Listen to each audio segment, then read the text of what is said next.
पर वो ये है कि श्री भरत जा रहे हैं और जाते हुए जिस समय निषाद राज से उनका मिलन हुआ तो निषाद राज से श्री भरत ने यही कहा, श्रीमद को मैंने सुना है कि प्रभु ने यहाँ पर शेषुपा वृक्ष के नीचे विश्राम किया था, आप चल करके उस स्थान का हमें दर्शन तो करा दीजिए।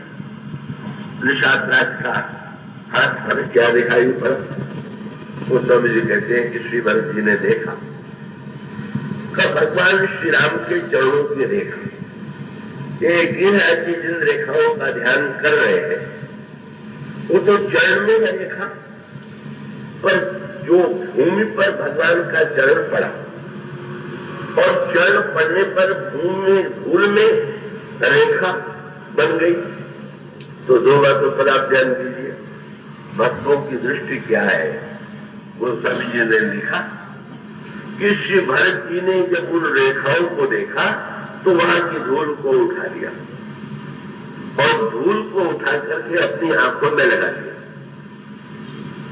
बड़ी अनोखी बात, धूल आंखों में चली जाए तो धूल धोते हैं कि भाई आंखें जो है वो धूल होगी तो वहां आंसू बहने लगेगा, धूल होगा तो कब तो मानो आंखें ठीक नहीं देख पाएंगी।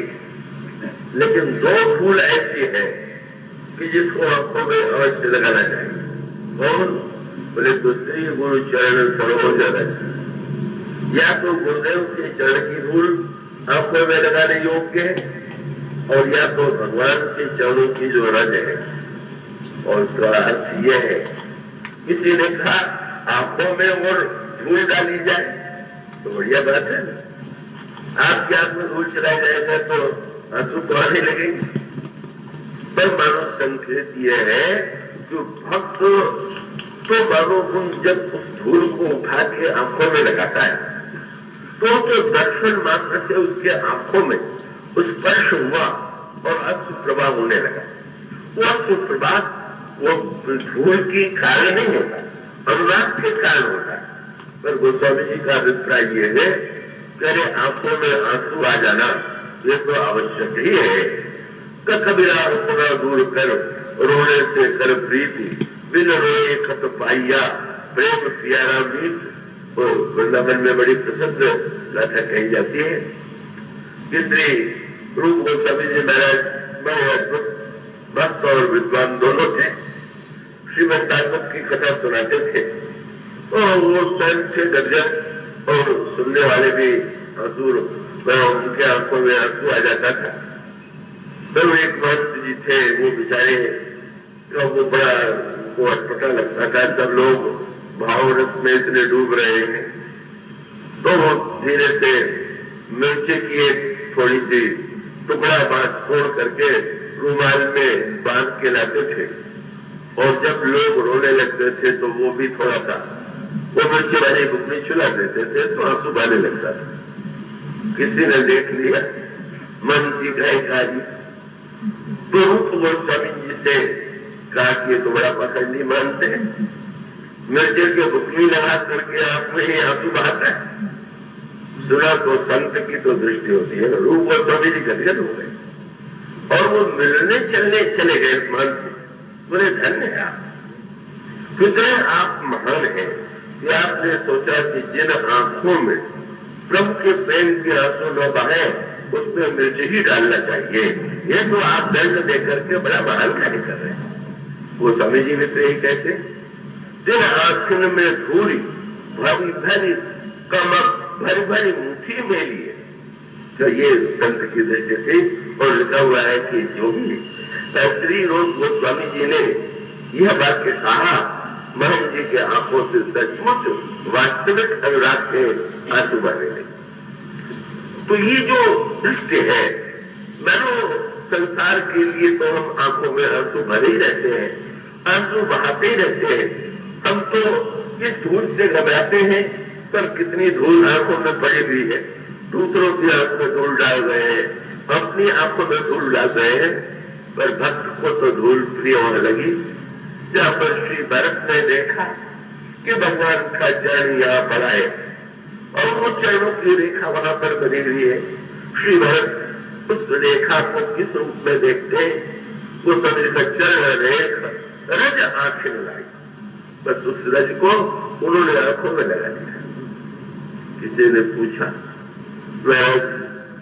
इस धूल को आंखों में क्यों लगा रहे हैं?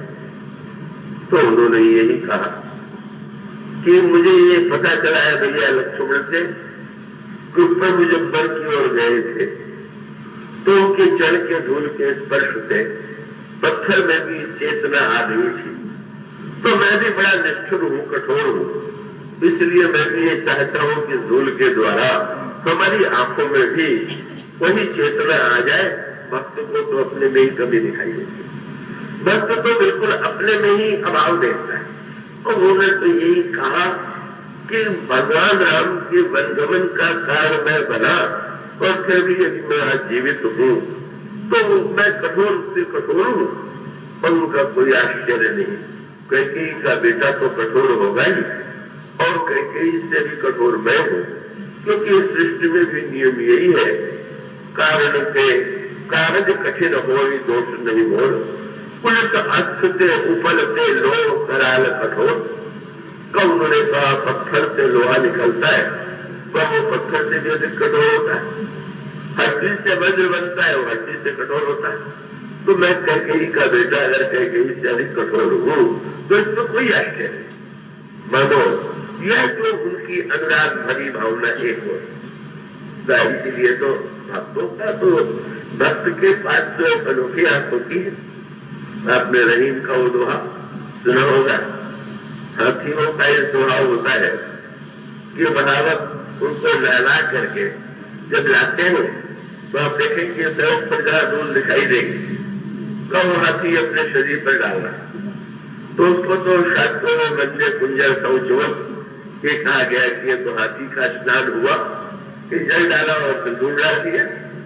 तो रहीम जी से किसी पूछ दिया किसी ने कि धूल धरत नित सी सकज कब रहीम के काज, बुद्धिमान हाथी धूल क्यों आता है? पर रहीम के भक्त हृदय ने यही कहा धूल धरत नित सी सकज कब रहीम के काज, अरे जय रज मुनि पत्नी करी तुम ढूंढत गजरा। इस हाथी ने कहीं से सुन लिया होगा कि प्रभु के चरण की धूल के स्पर्श से ऐसा कर गई थी, शायद हाथी भी इसी को ढूंढ रहा है। एक दूसरा अर्थ भी धूल क्या लग रहा है, गोस्वामी जी कहते हर ही मेरा राम पद अंका मानव पारस पायो अंका। ये पारस है प्रभु के चरणों की धूल, प्रभु के चरणों की रेखा। गोस्वामी जी ने जो संकेत किया वो बड़ा मधुर है। गोस्वामी जी अभी तो आपके सामने पढ़ा दिया, श्री भरत ने कहा कि कैकेयी का तो पत्थर की तरह तो मैं लोहे की तरह, तो आप चित्रकूट क्यों जा रहे हैं? उनका लोहा यो तो बड़ा कठोर होता है, पर पारस से छू जाए तो सोना हो जाता है। तो मैं भी चित्रकूट के मार्ग पर पारस ढूंढने जा रहा हूं कि इस लोहे को भी सोना बनाने वाला कोई पारस मिल जाए। और वो पारस कौन सा मिला? गोस्वामी जी यही कहते हैं कि वो पारस वस्तुतः भगवान का जो चरण है उसके जो चिन्ह है वो तो हर से राम पद अंका मानव पारस पावन रंका। जैसे दरिद्र ने पारस पा लिया और उसको पाने के बाद रजत किया गए तो नीलावे हृदय से लगाते हैं, आंखों में लगाते हैं, और तब भक्त की दृष्टि क्या है? ये नहीं कि ये धूल भगवान ने कभी चरण से स्पर्श किया, उस धूल को हृदय से लगा करके ऐसी अनुभूति हो रही। क्या बोले रघुबर मिलन सरित सुख पावे। श्री राम के हृदय से लगने में जितना आनंद आता है उतना धूल में आनंद आ रहा है। ये भगवान स्वरूप को जिसने जान लिया है उसको स्पर्श से उतना आनंद